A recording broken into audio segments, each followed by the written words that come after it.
প্রায় এক যুগ বন্ধ থাকা ব্যাডমিন্টন লিগ শিগগিরই চালু হতে যাচ্ছে। দেশের ব্যাডমিন্টন পরিচালনায় সরকার কর্তৃক গঠিত অ্যাডহক কমিটির প্রথম সভা শেষে এই কথা জানিয়েছেন ফেডারেশনের সভাপতি সালাউদ্দিন আলমগীর। বৃহস্পতিবার বিকেলে শহীদ তাজউদ্দিন ইনডোর স্টেডিয়ামে ফেডারেশন কার্যালয়ে অনুষ্ঠিত বৈঠকে উপস্থিত ছিলেন কমিটির সকল সদস্য।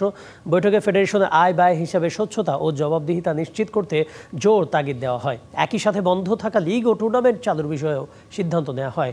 পাশাপাশি দীর্ঘমেয়াদী প্রশিক্ষণ দানে দ্রুতই বিদেশি কোচ নিয়োগের বিষয়টিও চূড়ান্ত করে নির্বাহী কমিটি। তাজউদ্দিন ইনডোর স্টেডিয়ামের শীতাতপ যন্ত্র বিকল হওয়ায় তা দ্রুত মেরামত না হলে টুর্নামেন্ট আয়োজনে মিরপুর হোসেন শহীদ সোহরাওয়ার্দী ইনডোর স্টেডিয়ামকে বিকল্প মাঠ হিসেবে ব্যবহার করতে চায় ফেডারেশন।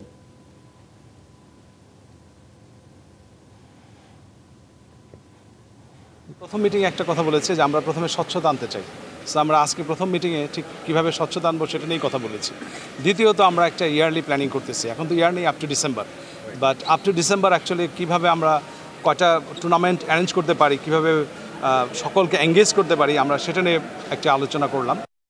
নগদ পেমেন্টে 500 টাকা পর্যন্ত ক্যাশব্যাক আর লেনদেনে প্রতিদিন ডিপ ফ্রিজ এবং ঘন্টায় ঘন্টায় এসি টিভি সহ দারুণ সব গিফট।